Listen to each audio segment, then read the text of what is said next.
On today's show, the 2022 NBA draft is now in the books, complete, finito, all of those things, and the Atlanta Hawks come away with AJ Griffin as the headline piece of their evening. No trades. It was a pretty quiet night through all of that, but we'll break it all down. My thoughts on Griffin, my thoughts on Tyrese Martin, second round, and much more coming up. You are Locked On Hawks, your daily Atlanta Hawks podcast. Part of the Locked On Podcast Network. Your team every day.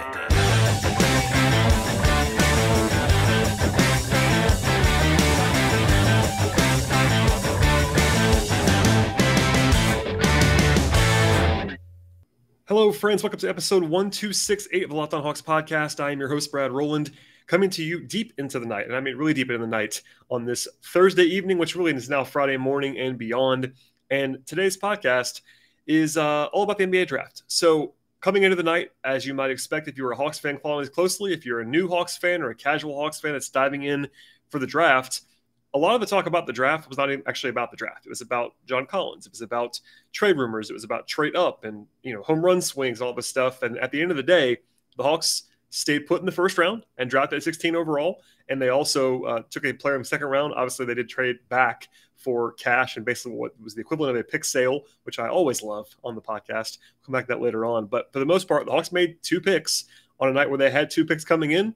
No major trades, really no trades at all for Atlanta. And we'll get into all of what transpired, but that is sort of the headliner, that nothing crazy happened. And the Hawks, though, in my mind, got a great value with AJ Griffin out of Duke at number 16 overall. We'll talk about that a lot later on in the podcast. And, of course, he'll be introduced again to the media next week and into the fan base next week as well. So the wall-to-wall breakout for Griffin and Tyrese Martin, who was driving the second round as well, coming up on the podcast in the future. But today's show, we'll sort of break down what didn't happen today, and then we'll dive into Griffin and then Martin and everything else. So midday on Thursday was the only kind of new reporting that was out there on the trade front. Of course, there were so many things that were reported on Wednesday, on Tuesday, Monday, etc. I did a full-on deep dive breakdown of all the rumors on Wednesday evening into Thursday. The DeJounte Murray stuff is still out there, etc. But it was quieter today for sure. Sam Amick reported of The Athletic midday on Thursday that the Hawks were underwhelmed, quote unquote, at that point with what the Kings were offering for John Collins. Of course, the Kings have been certainly a part of the discussion around John for a while now. And, that was notable to me because Sam Amick is very plugged in with Sacramento, who did not trade number 4 on this night, actually drafted Keegan Murray along the way there, kind of a surprising turn of events. Also wrote, though, Sam did, that sources are significantly downplaying the idea that the Hawks want Rudy Gobert, and that scenario has been wildly overblown in what he's hearing. That's a direct quote from what Sam wrote. Of course, that does not mean that we're slamming the door on those negotiations or those discussions with Rudy, but I thought that was pretty notable reporting out of Sam Amick. And then also he poured a little bit of cold water on the DeJounte Murray stuff that happened on Wednesday by saying that the Spurs asking price was, quote, seen as exorbitant, end quote, by the Hawks, and there was a, quote, significant gap between the two teams. I've also heard that the Spurs are asking for what I would say is probably unreasonably high amounts for DeJounte Murray at this point in time. Of course, that can change in the near future. San Antonio made 3 picks tonight. They made a lot of different moves on their roster, but for now, really, there was no big swing trade, even sort of across the NBA on this night. So that is notable across the board here. But at any rate, that's kind of where we are in terms of what was actually newly reported. The only thing that was kind of a small reporting was John Krasinski of The Athletic, who covers the Timberwolves, said that there, according to his sources, there had been not much headway made with Capella. And the Wolves, that's been reported as a potential interest there from Minnesota on Capella. But there has been so far, quote, little engagement on the deal, end quote, on the Minnesota side and the Atlanta side. So for now, I will stress this now, probably again later on in the podcast. Because a trade did not happen on Thursday does not mean that there's going to be no trades for the Hawks. In fact, this is the start of the offseason, not the end. I always was saying this today as well, but it was June 23rd. Free agency doesn't even begin until late next week. So there is time for the Hawks to make some changes. In fact, I think everyone that I have talked to, even tonight, during and after the draft, still believes the Hawks will make some, I'm not going to say a total overhaul, but certainly some notable changes to the roster. So don't panic, I would say. If you are someone who wanted John Collins traded today, I'm not identifying with that. That's not how I think about the situation, but I understand there might be some frustration there. There was not a big swing taken, but for the most part, I think it was a good night for the Hawks. Obviously, there was no panic trade, good first-round draft pick, etc. I have some nitpicks in the second round, of course, but I think, the fact that Hawks were not making trades, I saw some frustration. I guess I get that on some level. People are just kind of ready for it to be over with and done. But for now, I am okay with what transpired. One more thing on the Hawks non-movement. I'm actually going to play a video for you on the YouTube side and audio for you on the non-YouTube side here. But Chris Kirscher at The Athletic asked Landry Fields in his post-draft address, and you'll hear him reference this in the question that you're about to hear. But there was a question about sort of the non-trades, and Landry kind of downplayed that, said he wanted to focus on the draft picks tonight. But I'm going to let you hear what he had to say about John Collins when Chris Kirscher actually asked him about John and sort of what's going on there. So here's that video. Now you'll hear Chris Kirscher's voice first, and then you'll see Landry Fields and hear what he had to say about John. I mean, I know you just mentioned that you want to keep it to the draft picks, but I got to ask about John. Where does the organization stand with John? Do you guys view him as a long-term piece for you guys moving forward? Yeah, I mean, we have under contract for a long time. He's been a great player for us. He's done great things for us. So, we're excited about John Collins. Like right now, I'm sure as everyone has alluded to, you take phone calls, you make phone calls. It's just part of our job. We've been mandated to get better, and we want to get better. So it's kind of what I mentioned before, for sure.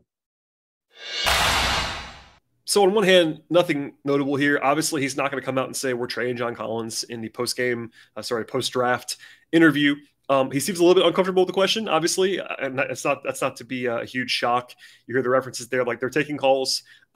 That's kind of some normal stuff there, but clearly Collins has been a little bit less normal in terms of all of the rumblings that are out there about him. There was direct reporting from multiple credible national outlets about how the Hawks are basically expected to move him, and they kind of want to at this point in time. So nothing's happened yet, but I thought that was at least something you probably should hear directly or see rather than have me interpret for you, just to kind of hear what was happening from Landry. Just for the record, Travis Schlenk is still the decision maker. I know there's been some confusion around the promotion of Landry Fields to the new GM title that he has, but he's still number 2 on the pecking order. But Travis Schlenk, as is his right, sent Landry to talk to the media on this night. So obviously he's not making the decisions, but he's certainly part of the process. And he was the guy that was tasked with speaking to the media about what transpired on Thursday, which is why you were hearing from him and not Travis Schlenk or Tony Ressler at this point in time. Okay, we'll get into the pick and my analysis in a second about AJ Griffin and, of course, second round stuff and more. But first, a word from our sponsors on today's podcast. Today's show is brought to you by Arcade1Up. We have big news. The one and only NBA Jam is back. Arcade1Up is leader in at-home retro arcade games, and they're not only bringing you the best game ever back, but they've made it even bigger and better and ever with actually, wait for it, a Shaq Edition machine. I've been a big NBA Jam guy for a long time. It's just actually fantastic to have it back in my life. I'm not the only one that's obsessed with it as well. And I'm thrilled to our listeners that you can once again play hoops with NBA legends in this arcade classic. Jump clear across the court and set the ball on fire in one of the first sports games ever to feature real and digitized NBA licensed teams. No fouls, no free throws, and no quarters required. Compete with your friends and family through all new Wi-Fi leaderboards, making you more connected than ever. And pre-order right now at arcade1up.com. That is arcade1up.com for an estimated early September ship date. Arcade1up is the place for fun. They have classes like Golden Tee, Mortal Kombat, and many others. And check this out today. They're giving away a free NBA Jam Shaq Edition to a Locked On listener. If you want to enter that for the chance at a honestly awesome game console for your man cave or something else, what you want to do is go to arcade1up.com/lockedon. That's arcade1up.com/lockedon. You have until July 8th to enter to win the NBA Jam Shaq Edition console. Don't miss out. Enter today at arcade1up.com/lockedon. All right, so of course the actual headliner of the evening, other than just no trades, was that the Hawks stayed put at 16 and drafted a quality player. So once the Hawks were on the clock at 16, it was interesting because Jalen Williams was a guy who's been reported a lot, including by me, as someone the Hawks were interested in. He went number 12 overall, earlier than expected. Ochai Agbaji also off the board at number 14 overall. Personally, my choice would have been between AJ Griffin, Tari Eason, and maybe Malachi Branham, but honestly, for me, it would have been Griffin versus Eason. Some guys I would not have minded, as I talked about extensively on yesterday's podcast. There was a long list of guys that I would have been okay with at that pick, but Griffin was in the tier above that. As I said on the show, he was projected to be somewhere in that 10, 11, 12 range. I had him personally in my top 10, and sort of the epitome of what I talked about in that the last couple of drafts, the Hawks had some good fortune in this regard. Like, it seems like in the Travis Schlenk era, more often than not, someone falls to them unexpectedly. In his first draft, 2017, John Collins fell to them in surprising fashion. Ended up being an awesome pick at number 19 overall. No matter what you think about Collins, it was a great pick at number 19. And Travis even acknowledged on that night, like, look, they kind of just fell in our lap, and that's what happens. Last year was Jalen Johnson, who was a consensus lottery pick for people, and he fell to 20 out of the blue. This year, another guy, AJ Griffin, who I think early in the cycle was like a number 5, number 6 kind of guy in this draft, had fallen a little bit, but not all the way to 16. I think that was definitely a surprise at this point in time. But the Hawks just stay put. They took a value guy that they had not even met with or worked out. They did say, Landry did, that they met with him in Chicago briefly, but there was no workout. He didn't come to Atlanta. That's not out of the ordinary, by the way. I'm sure that the Hawks probably wanted to bring him in for an interview, but oftentimes a guy that's projected to go well ahead of a team's draft slot does not usually come out and work out for that team. That's a very typical thing, because why would you want to go down the board where you don't have to? So like the highest rated guys that came and worked out for the Hawks were, I think it was Agbaji, Jalen Williams, and Tari Eason, which were kind of in Atlanta's range, whereas Griffin kind of wasn't. So that's not a huge problem. In fact, Jalen Johnson, same thing as last year, did not work out for the Hawks, was drafted by the Hawks. It worked out just fine so far. Obviously the upside is there still, but there's also the Duke connection with the Hawks. 3 of their last 6 first-round picks, basically overall, including the last 2. When you go back to Cam Reddish and, of course, last year, Jalen Johnson, and now AJ Griffin, were all from Duke. That's pretty interesting in some ways. We'll get into Griffin now as to what he actually is at this point, but that's sort of the scene setting. For me, it would have been a pretty easy decision if the medical checked out, which we'll come back to later on. I would have been okay with Tari Eason for sure, but Griffin falling in their lap was a success on the whole. As for the player, he is 6'6", with a reported 6'11" wingspan. He's only 18 years old. That's very, very young. He's one of the younger guys in the entire draft. He'll be 19 in August. So at Summer League, when he's playing in July, he'll still be 18 years old. That's definitely informative. We talked about his development curve. The big thing from this year on the positive side was his shooting. He shot 45% from 3 this year at Duke. That is unsustainably high for really anyone, so I don't think you should probably bank on that necessarily, but he has great touch. That is very well documented. He's going to be a real shooter in the NBA. His form is a little bit strange. He's kind of a wide base, but it goes in. That's always been the case. That is the number one strength of his game right now. Not just the three-point accuracy either. Like his profile overall, he can kind of scale it up. It's repeatable for him. He sets it up well as well, like with pull-ups. He really good touch overall. Floater game is there as well. Beyond those raw tools, also the synergy profile for Griffin is really good. Basically everything from a shooting standpoint, from pull-ups to catch and shoot, et cetera, is all really good for AJ Griffin at this point in time. I think he's going to have some juice off the dribble as well. Could be a switch punisher in my mind at smaller guards. That's something that Landry Fields said a couple times tonight, was that they believe that his handle is underrated at this point. I can kind of buy that. Early in his high school tenure, he was supposed to be a number 1 overall kind of contender. And he has more sort of on-ball juice then. At Duke, he didn't really have to do that. In fact, his usage rate was very low at Duke, and part of that was because they had so many guys on their roster. But for a guy to go as high as he was supposed to be going, his usage rate this year at Duke was 18%. That is very low for a prospect of his caliber, but it was a lot of mouths to feed. And I think Griffin, that sort of tracks from what I've heard a lot, but the Fields was pretty clear that they kind of value his off the dribble game a little bit more than most people do. Early on, he might be more of like a floor spacer, kind of role player type, but there's definitely more there when it comes together for him on the offensive end of the floor. He has some craft at the rim. He's also very strong, kind of a bulky type of body type. That physicality can be helpful for him on defense, which we'll come back to in a second, because I think he's going to need to figure out some stuff on defense for sure. That's sort of the big picture question with Griffin is his defense, but for the most part, he has a big physical frame. I think he's listed at 6'6", 220-ish, and I kind of buy that in terms of his physicality. He's very stout in that way. So maybe obviously the NBA training system will always help guys in terms of getting in better shape and getting ready to go on that front. But I think I like a lot of stuff about him. Obviously the offense and the shooting in particular is the calling card, though, right now for AJ Griffin. On the other end, weaknesses. There are some medical questions for Griffin, and he has sort of lost a bit of his burst in recent years. I don't think he was ever supposed to be a super duper elite athlete, even in high school, but he did have more burst early on in high school when he basically missed almost all of 2 seasons with some leg injuries. He came back and was okay at Duke, athletically looked okay for the most part. And I think that Landry did say that they sort of like him as an athlete, but he was not quite the same in terms of his burst and his explosion at Duke. So that might be somewhat of a concern, because I think if you're buying him as a potential star, he's going to have to get a lot of that back. But at 16, that risk is a little bit lower than it would have been if they were drafting him at 7, as some people might have thought that they might early in the cycle. So I say all that to say Landry Fields on the record did say when he was asked tonight that the Hawks are comfortable with his medicals. They said the medical team has no issues at all with that. I did hear that a team or two had some medical red flags with Griffin. Does that mean anything necessarily? No, but it's something to keep in mind that he is not necessarily supposed to be, I don't know, the most like safe guy physically. He's going to have to, I would say, get better, get more explosive to be the top tier guy that he could possibly be on the wing. But there is a lot of early returns in high school that would tell you that's possible for him, I'll say. Defensively, it's not good right now. I got to be honest with you about that. Now, it wasn't as bad as Malachi Branham's tape. And I think that he is big and physical, which definitely helps, but he's pretty slow in space right now. At least the step slow, like processing wise, defensively doesn't slide all that well in the perimeter to stay in front of people.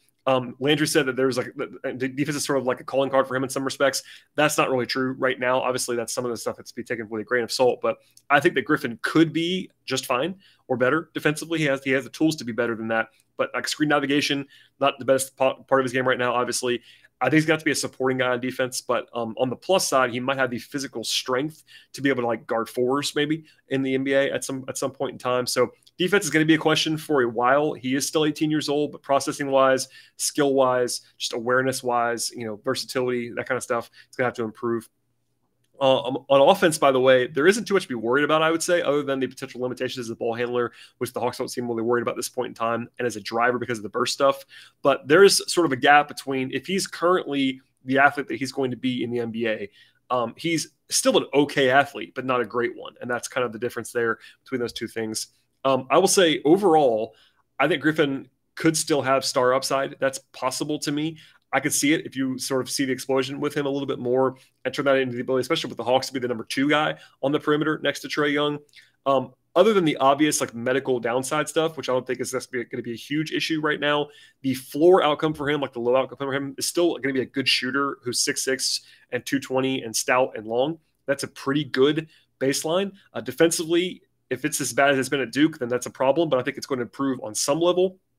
And quite honestly, at the end of the day, as people, I probably should be better at just kind of laying this stuff out. I would have picked him, and that's obviously with what we know on the outside. The medical stuff is the one thing that we just cannot possibly know. But in terms of what we know publicly, what I was able to see on tape, the numbers, all that stuff, I think Griffin would have been the guy that I picked at 16. And honestly, it would have been a great value. I had him in my top 10. So that tells you how good I think that he could be. People ask me even during the cycle, like if there's a trade-up candidate that I would want other than Jaden Ivey. And I multiple times said AJ Griffin. Now, I'm not saying that was the safest bet. I think that, like, for instance, like Ben Mathurin would have been safer. But I think Griffin has the combination of the shooting and the potential upside offensively that other guys just cannot possibly match in this class because, again, he was the number 1 guy in their class for a while in high school before he had sort of 2 years off. And again, that might just be a bad development curve kind of thing. But the plus side is that he is so young and it's explainable. Some of his processing stuff is explainable, having missed basically 2 years of play. And he comes from an NBA family, obviously. His dad played in the NBA, et cetera. So a good infrastructure in place, and we'll see how that all looks. But I think it's a great value overall. Like getting a guy that I have in my top 10 at 16, not having trade up for him at all that is great. Honestly, it's crazy. But if the Hawks had done one of those rumored trades for John Collins to get like the number 7 or 8 pick, and they took Griffin, that would have felt like a normal pick at that spot. And they got him at 16 instead. So that's obviously a very, very good thing. Very, very good thing. I will say this. I said the same thing last year when, by the way, I loved the Jalen Johnson pick and thought it was a great value. But I did say that early and often last summer that I would not expect AJ Griffin to be an awesome player as a rookie. In fact, he's pretty far away for a guy you would draft in this range because he is so young and he did miss so much time. And defensively, it's kind of a mess right now. So I know people don't always want to listen to this, and I would think that as a rookie, he's probably not going to play an absolute ton early in the season. And it would not shock me if he spent some time in College Park, as Jalen Johnson did. I think he will play at some point as a rookie, but if you're a returning listener, you will know this. But my stance on rookies, generally speaking, is that most rookies are bad, and Griffin might be bad early on. That does not mean he's going to be bad long term. But that's just kind of the deal when you're a rookie. We're going to do it later. But again, keep in mind, he's 18 years old. It's going to take a little while for him to be up to speed. But for the most part, I love the investment in Griffin. It's a good pick. And I certainly am on board with the Hawks making it at 16 overall. Okay. More to come in a second about the second round picks, as well as my final thoughts on the draft and a little bit of a look ahead to the rest of the weekend and into next week. And then, of course, July 1 is looming. But first, a word from our sponsors on today's podcast. Today's show is brought to you by BetOnline, and of course, the NBA draft is now over as I record this, but the madness never ends with free agency on the horizon. Summer League in July, and 2023 is coming up very fast, as always, in the NBA world. With that in mind, BetOnline is the place that you want to visit to fire away on the futures market in the NBA and everything else across the sports world. In fact, it's the number one source for all your betting needs and sports information, both in the near future and always. Find all the latest odds, news, and developments across the sports world. That includes the Stanley Cup Finals, still ongoing right now, MLB odds and scores, latest fights, and even next season's futures on NBA or NFL, college football, college basketball, and much more. BetOnline is a continued source for all the wagering avenues that you like, and that includes, of course, stuff like live betting and esports, poker, casino games, and more. And other sports are always in the mix as well at BetOnline. That includes hockey and golf and tennis and auto racing. They even have rugby and lacrosse and table tennis, horse racing, soccer, cricket, entertainment bets, and much more across the sports world. Head there right now to BetOnline on your computer or mobile device to learn more about all the trends and the action across the sports world. BetOnline, where the game starts. All right, and the rest of the podcast will be quick hitters here at the end of the show. Second round stuff for the Hawks. Obviously, they had made a pick in the second round. They had some real guys available at number 44 overall. Of course, there was a reporting a couple weeks ago about the Hawks maybe selling that pick at 44, which I commented on then. I kind of thought that might happen, honestly, on this night. But they, when they picked at 44, when they could have picked at 44, there were 4 of the top 40 guys on my board remaining. Now, is that a huge deal? Maybe not. You could certainly argue that it's like not that big of a deal. But they ended up selling that pick to Golden State for $2 million. Now, for some reason, I'll never understand this, quite honestly, but there are people that will defend this, and I don't really get it.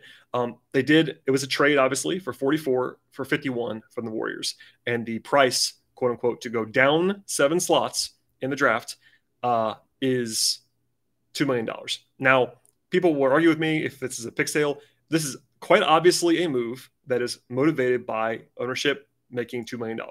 Now, all I will tell you, without making any value judgment beyond that, because I don't really want to deal with the argument right now, is that there is no basketball reason. Again, there is no basketball reason to move down 7 spots in the second round and get nothing back other than $2 million. Because that $2 million is not going to salary cap. It is not going to luxury tax. It just goes in the pocket of the owner. So we can be adults about it and just say, look, that's what happened. They decided to do this move. They decided that 7 spots in the draft was worth, quote unquote, $2 million to ownership. With that said, that doesn't make basketball sense, and no fan should be like, cool, awesome, let's do that. So it's a pick sale. It is what it is. They prioritize cash over basketball, and kind of on cue, 2 of my top 4 remaining guys went at 44 and then 45, and my top remaining guy went at 48. So 3 of those guys that I liked were gone between 44 and 51. Now, does that mean anything? Again, maybe not. It's the second round. I'm not saying it's like going to change the course of the franchise, but you can get good players in the 40s. That's possible.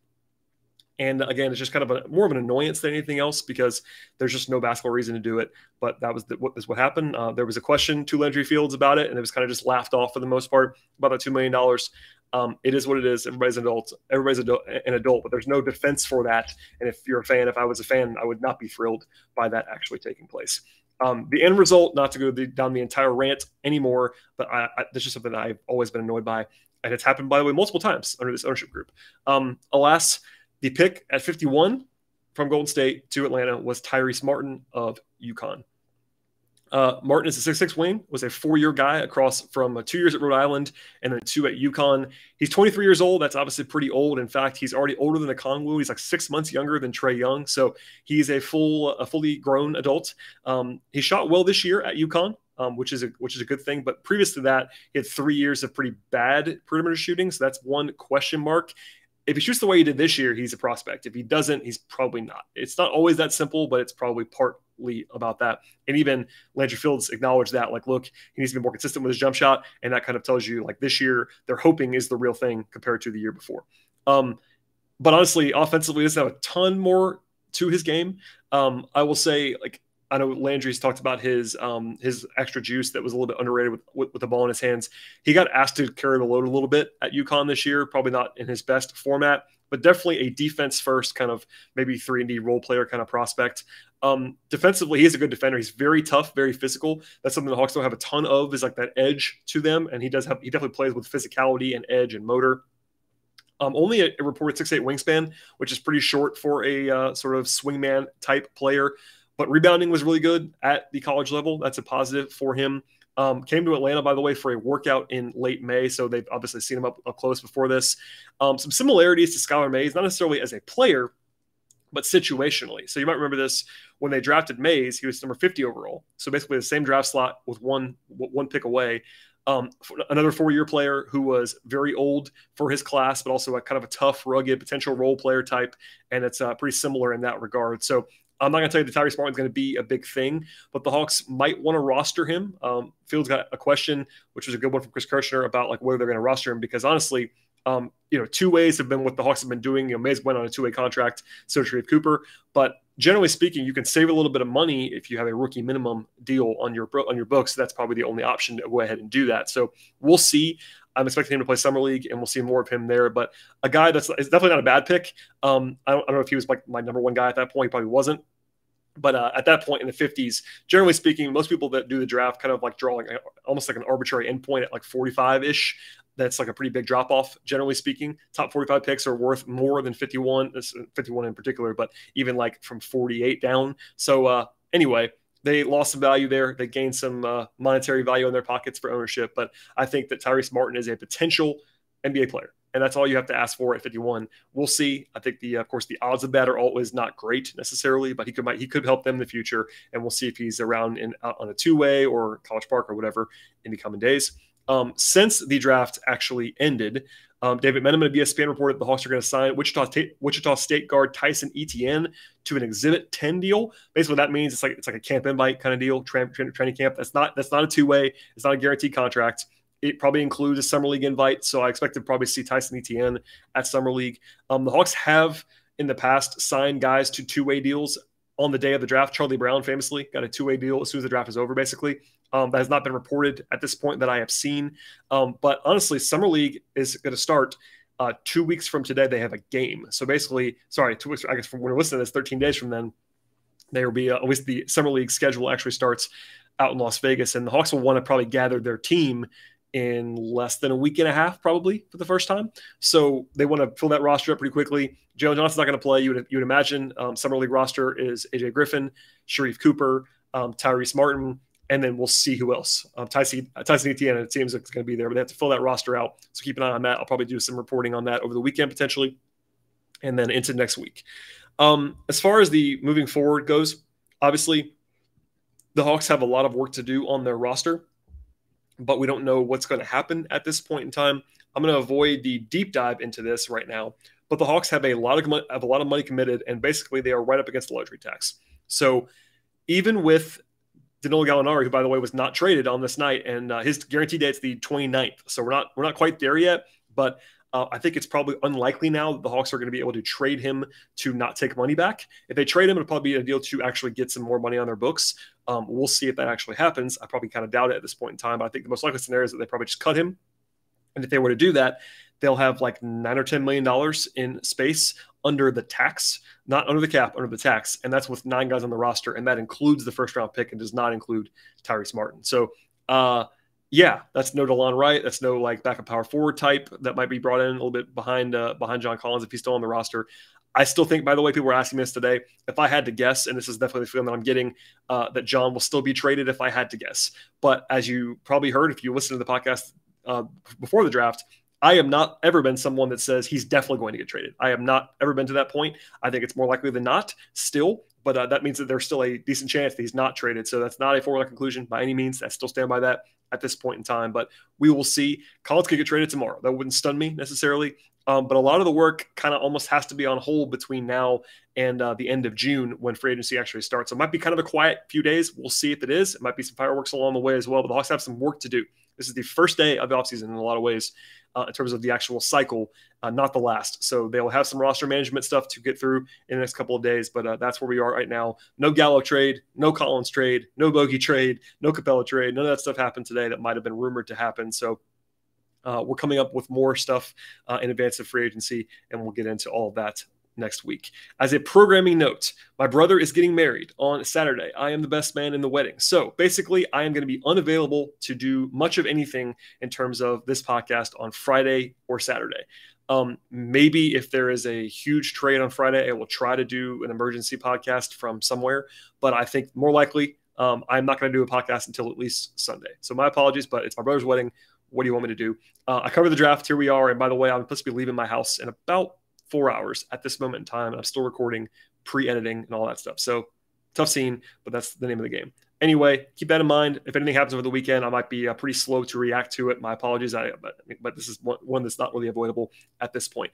And then next week, we'll have a full slate of shows, 3, 4, 5 episodes, something like that, in between now and Summer League. And then once next weekend hits, it's free agency, basically starting next Thursday night into Friday, and then it's Summer League the following week, and we're off from there. So please stay tuned. If you're a new listener, welcome aboard. Thank you for joining us on the podcast today. Please subscribe to the show across platforms. Please leave 5-star ratings and reviews if you enjoy the podcast. We have YouTube, by the way, on the video side, as well as Apple Podcasts, Spotify, Stitcher, etc. on the audio side. Please follow the show on Twitter at Locked On Hawks. Follow me on Twitter at BT Rowland. We'll see you all next time.